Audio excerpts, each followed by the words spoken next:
Why, that was surely the bell. Who could come tonight? Some friend of yours, perhaps? Except yourself, I have none. I do not encourage visitors. A client, then? If so, it is a serious case. Nothing less would bring a man out on such a day and at such an hour. But I take it that it is more likely to be some crony of the landlady's.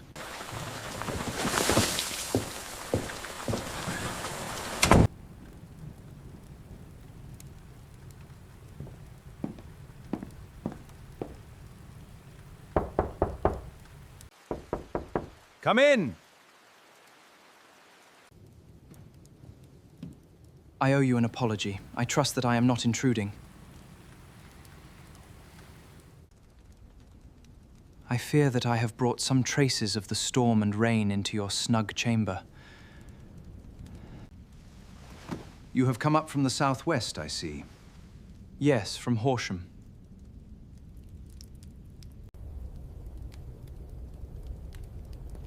That clay and chalk mixture which I see upon your toe caps is quite distinctive. I have come for advice. That is easily got. And help. That is not always so easy.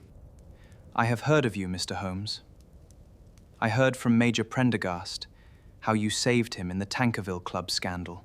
Ah, of course. He was wrongfully accused of cheating at cards. He said that you could solve anything. He said too much. That you are never beaten. I have been beaten 4 times. 3 times by men, and once by a woman. But what is that compared with the number of your successes?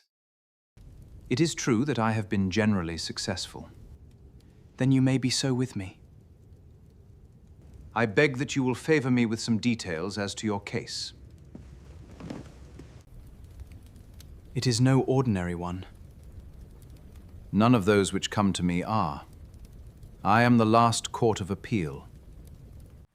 And yet I question, sir, whether in all your experience you have ever listened to a more mysterious and inexplicable chain of events than those which have happened in my own family.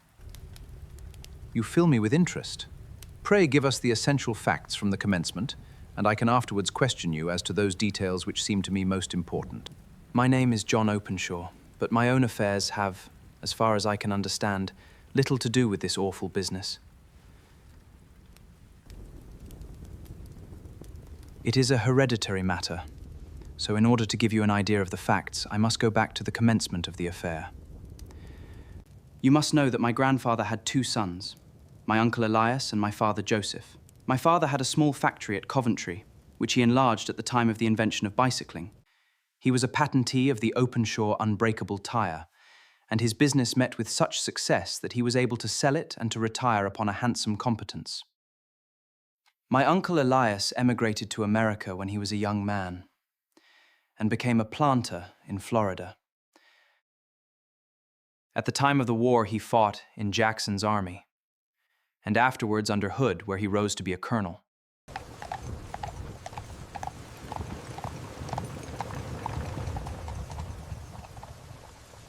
About 1869 or 1870, he came back to Europe and took a small estate in Sussex, near Horsham. He had made a very considerable fortune in the States, and his reason for leaving them was his aversion to the Negroes and his dislike of the Republican policy in extending the franchise to them. He was a singular man, fierce and quick-tempered, very foul-mouthed when he was angry, and of a most retiring disposition. During all the years that he lived at Horsham, I doubt if ever he set foot in the town. He drank a great deal of brandy and smoked very heavily, but he would see no society, not even his own brother. He didn't mind me. In fact, he took a fancy to me, for at the time when he saw me first, I was a youngster of 12 or so. This would be in the year 1878, after he had been 8 or 9 years in England. He begged my father to let me live with him, and he was very kind to me, in his way.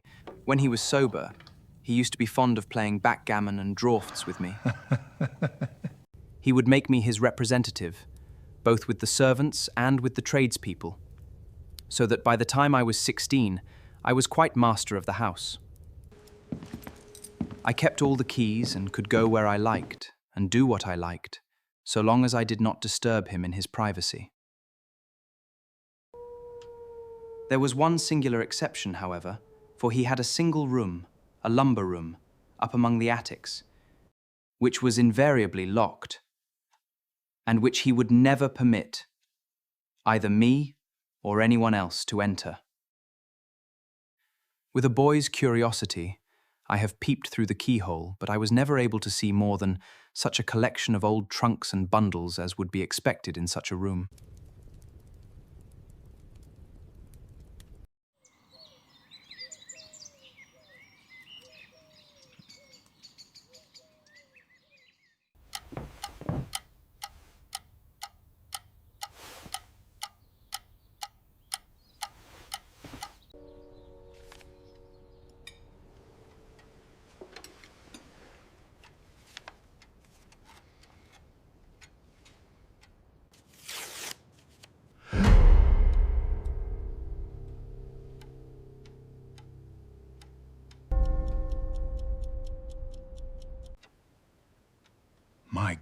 My God, my sins have overtaken me.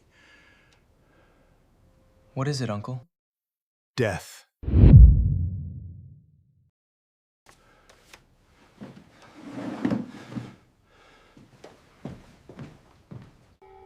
They may do what they like, but I'll checkmate them still. Tell Mary that I shall want a fire in my room today, and send down to Fordham, the Horsham lawyer.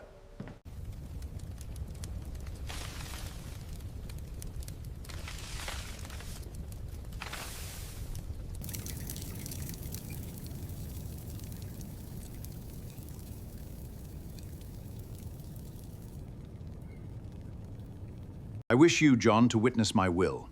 I leave my estate, with all its advantages and all its disadvantages, to my brother, your father, whence it will, no doubt, descend to you. If you can enjoy it in peace, well and good. If you find you cannot, take my advice, my boy, and leave it to your deadliest enemy. I am sorry to give you such a two-edged thing, but I can't say what turn things are going to take. Kindly sign the paper where Mr. Fordham shows you.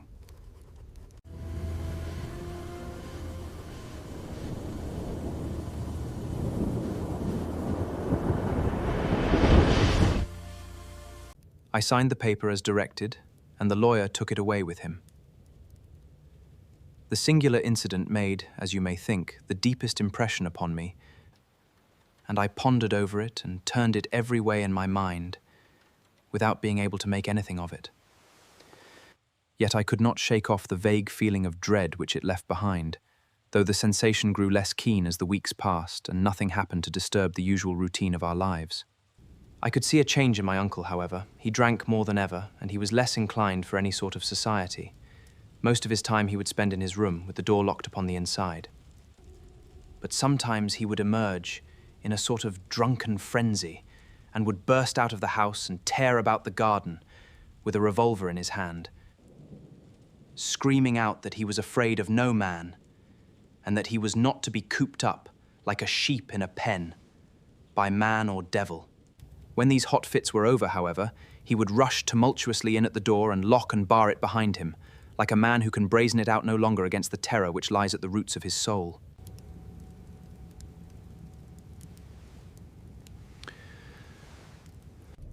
Well, to come to an end of the matter, Mr. Holmes, and not to abuse your patience, there came a night when he made one of those drunken sallies from which he never came back.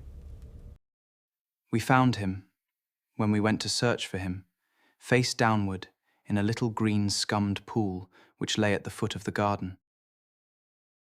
There was no sign of any violence, and the water was but 2 feet deep, so that the jury, having regard to his known eccentricity, brought in a verdict of suicide. But I, who knew how he winced from the very thought of death, had much ado to persuade myself that he had gone out of his way to meet it. The matter passed, however, and my father entered into possession of the estate, and of some £14,000, which lay to his credit at the bank. One moment. Your statement is, I foresee, one of the most remarkable to which I have ever listened. Let me have the date of the reception by your uncle of the letter, and the date of his supposed suicide. The letter arrived on March 10, 1883. His death was 7 weeks later, upon the night of May 2nd. Thank you. Pray proceed. When my father took over the Horsham property, he, at my request, made a careful examination of the attic which had been always locked up. We found the brass box there, although its contents had been destroyed. On the inside of the cover was a paper label with the initials K.K.K. repeated upon it, and letters, memoranda, receipts, and a register written beneath. Aside from this, the attic contained only scattered notebooks, including records from the war and his political activities during the Reconstruction era in the South. Well, it was the beginning of '84 when my father came to live at Horsham, and all went as well as possible with us until the January of '85. Why, what on earth does this mean, John? It is K.K.K. But what is this written above them? Put the papers on the sundial. What papers? What sundial? The sundial in the garden. There is no other. But the papers must be those that are destroyed. We are in a civilized land here, and we can't have tomfoolery of this. Where does the thing come from? From Dundee. Some preposterous practical joke. What have I to do with sundials and papers? I shall take no notice of such nonsense. I should certainly speak to the police and be laughed at for my pains. Nothing of the sort.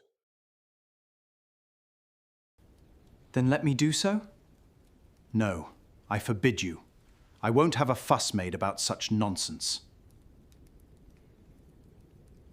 On the third day after the coming of the letter, my father went from home to visit an old friend of his, Major Freebody, who was in command of one of the forts upon Portsdown Hill.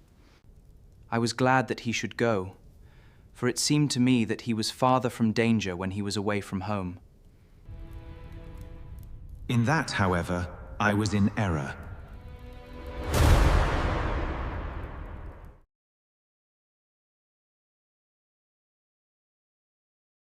My father had fallen over one of the deep chalk pits which abound in the neighbourhood, and was lying senseless, with a shattered skull. Upon the second day of his absence, I received a telegram from the Major, imploring me to come at once. I hurried to him, but he passed away without having ever recovered his consciousness.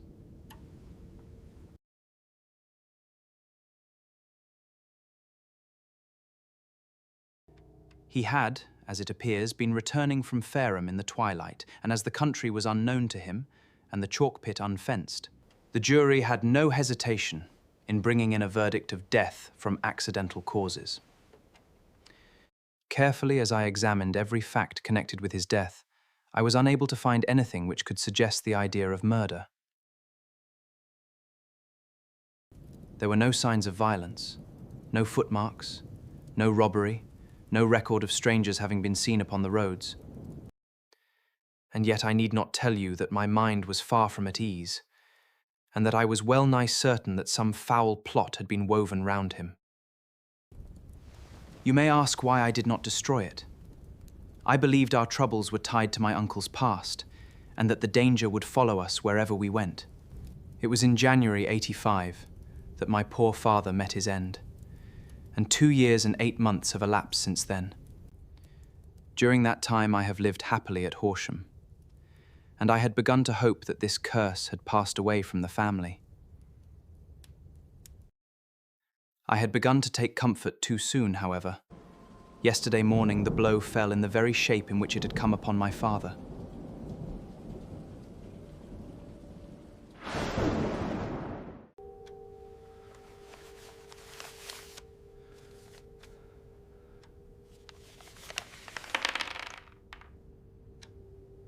This is the envelope. The postmark is London Eastern Division. Within are the very words which were upon my father's last message. Put the papers on the sundial. What have you done?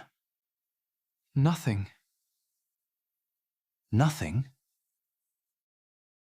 To tell the truth, I have felt helpless.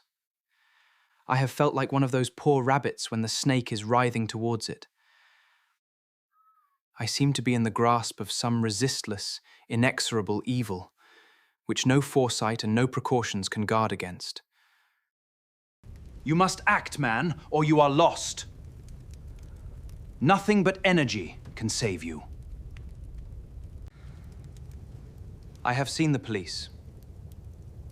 Ah, But they listened to my story with a smile.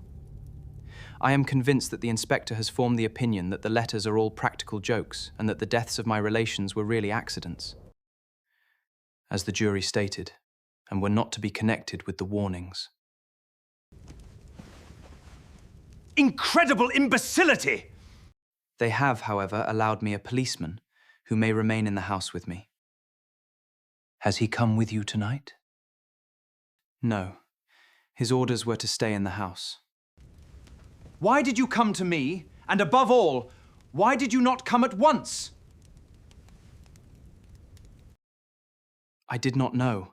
It was only today that I spoke to Major Prendergast about my troubles and was advised by him to come to you. It is really 2 days since you had the letter. We should have acted before this. You have no further evidence, I suppose, than that which you have placed before us? No suggestive detail which might help us?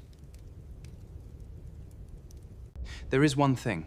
I have some remembrance that on the day when my uncle burned the papers, I observed that the small, unburned margins which lay amid the ashes were of this particular colour. I found this single sheet upon the floor of his room, and I am inclined to think that it may be one of the papers which has, perhaps, fluttered out from among the others, and in that way has escaped destruction.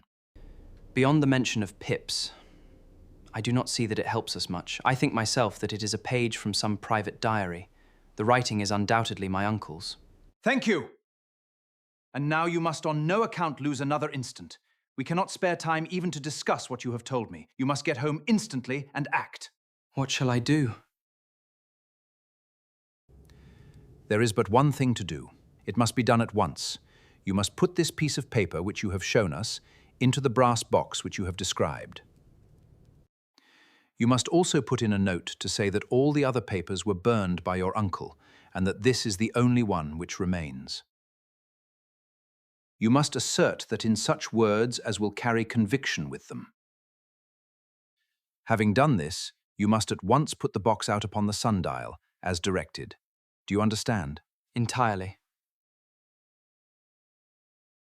Do not think of revenge or anything of the sort at present. I think that we may gain that by means of the law. But we have our web to weave, while theirs is already woven. The first consideration is to remove the pressing danger which threatens you. The second is to clear up the mystery and to punish the guilty parties. I thank you. You have given me fresh life and hope. I shall certainly do as you advise. Do not lose an instant. And above all, take care of yourself in the meanwhile.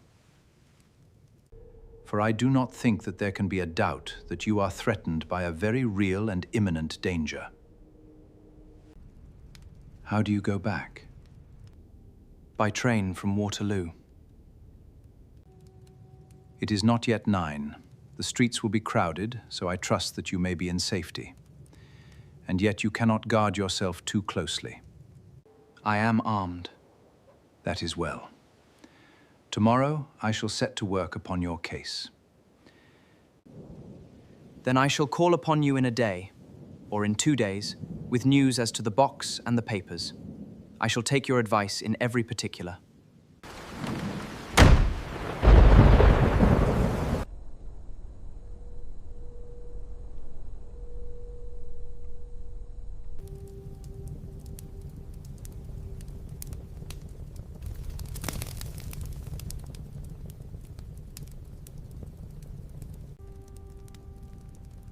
I think, Watson, that of all our cases, we have had none more fantastic than this. Save, perhaps, the sign of 4. Well, yes.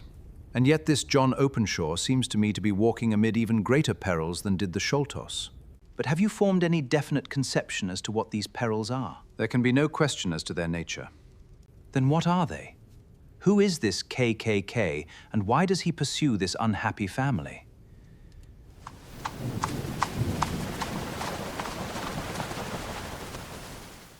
The ideal reasoner would, when he had once been shown a single fact in all its bearings, deduce from it not only all the chain of events which led up to it, but also all the results which would follow from it. As Cuvier could correctly describe a whole animal by the contemplation of a single bone,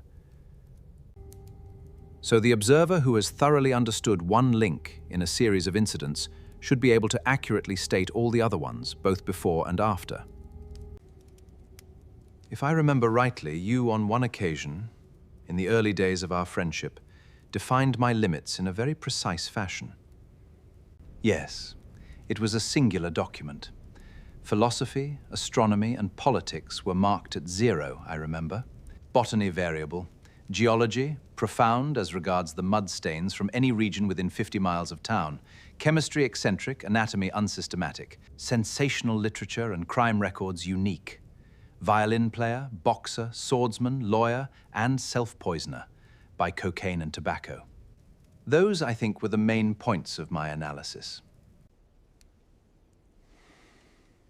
Well, I say now, as I said then, that a man should keep his little brain attic stocked with all the furniture that he is likely to use, and the rest he can put away in the lumber room of his library, where he can get it if he wants it.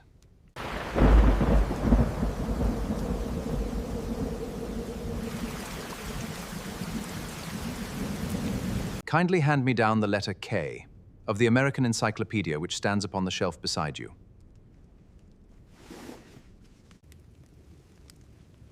Thank you. Now let us consider the situation and see what may be deduced from it. In the first place, we may start with a strong presumption that Colonel Openshaw had some very strong reason for leaving America.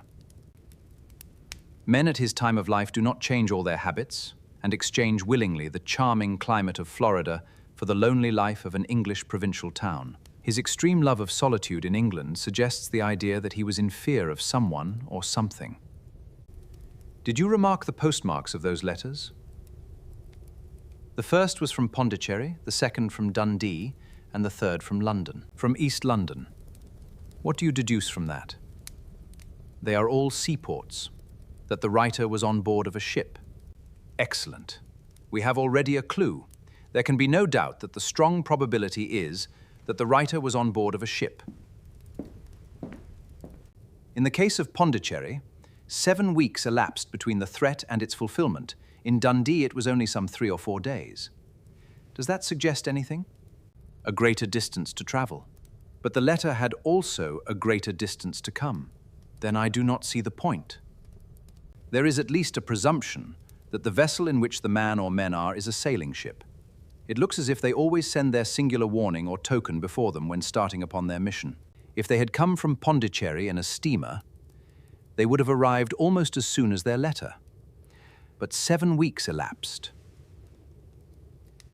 I think that those 7 weeks represented the difference between the mail boat which brought the letter and the sailing vessel which brought the writer.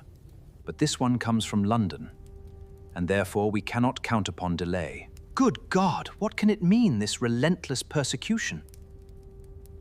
The papers which Openshaw carried are obviously of vital importance to the person or persons in the sailing ship.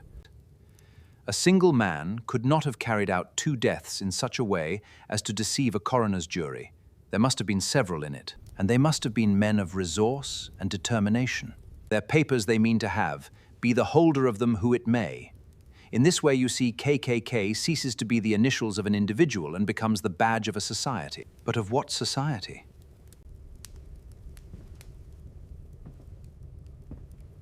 Have you never heard of the Ku Klux Klan? I never have.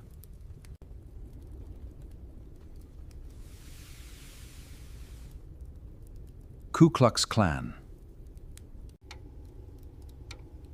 A name derived from the fanciful resemblance to the sound produced by cocking a rifle. And it rapidly formed local branches in different parts of the country.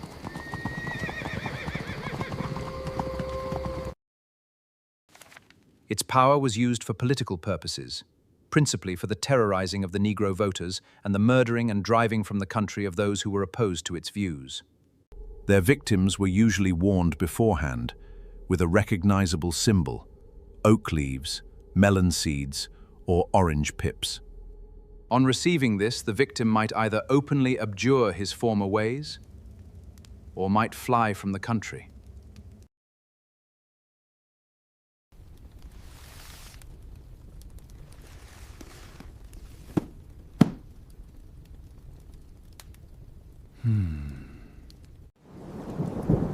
Well, I think, Doctor, that we may let some light into this dark place, and I believe that the only chance young Openshaw has in the meantime is to do what I have told him.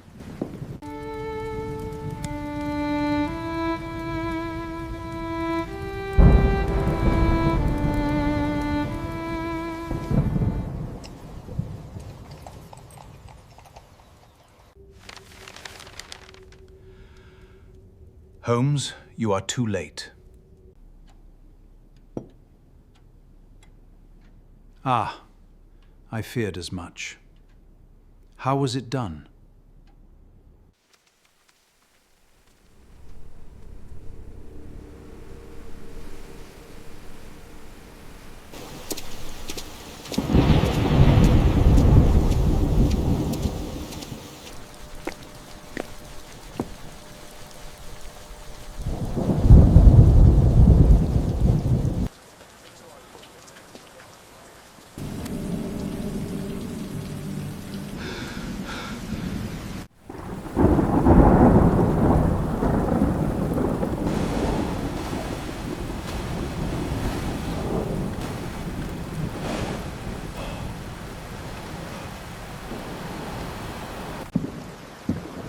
Help! Over here! Man overboard in the river! Get some help immediately!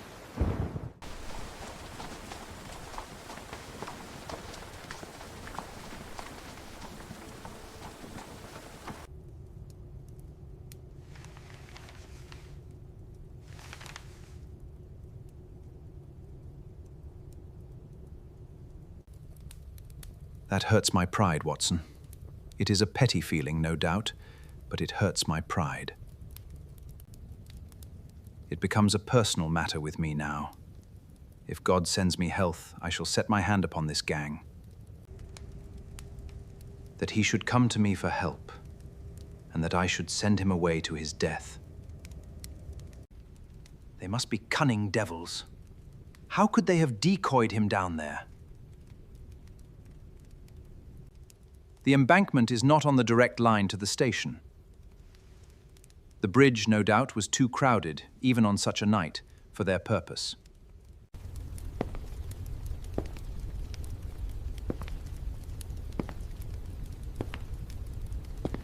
Well, Watson, we shall see who will win in the long run. I am going out now.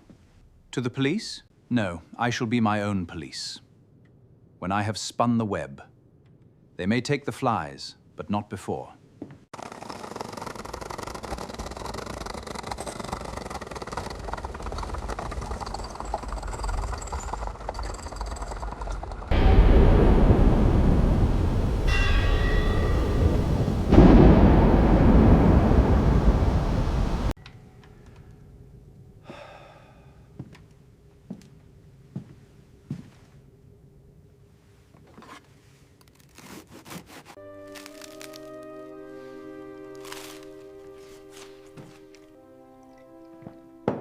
You are hungry. Starving. It had escaped my memory. I have had nothing since breakfast. Nothing? Not a bite. I had no time to think of it. And how have you succeeded? Well, you have a clue? I have them in the hollow of my hand. Young Openshaw shall not long remain unavenged. Why, Watson, let us put their own devilish trademark upon them. It is well thought of. What do you mean?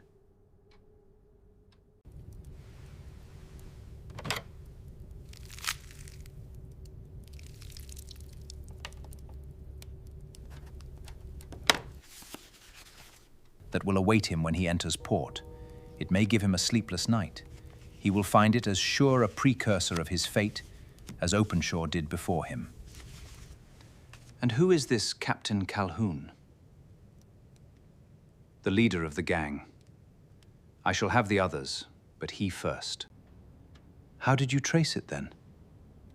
I have spent the whole day over Lloyd's registers and files of the old papers, following the future career of every vessel which touched at Pondicherry in January and February in '83. There were 36 ships of fair tonnage reported there during those months. Of these, one, the Lone Star, instantly attracted my attention, since, although it was reported as having cleared from London, the name is that which is given to one of the states of the Union. Texas, I think. I was not and am not sure which, but I knew that the ship must have an American origin. I searched the Dundee records, and when I found that the bark Lone Star was there, in January '85, my suspicion became a certainty. I then inquired as to the vessels which lay at present in the port of London. The Lone Star had arrived here last week. I went down to the Albert Dock and found that she had been taken down the river by the early tide this morning, homeward bound to Savannah. I wired to Gravesend and learned that she had passed some time ago, and as the wind is easterly, I have no doubt that she is now past the Goodwins and not very far from the Isle of Wight. What will you do then? Oh, I have my hand upon him. He and the two mates are, as I learn, the only native-born Americans in the ship. The others are Finns and Germans.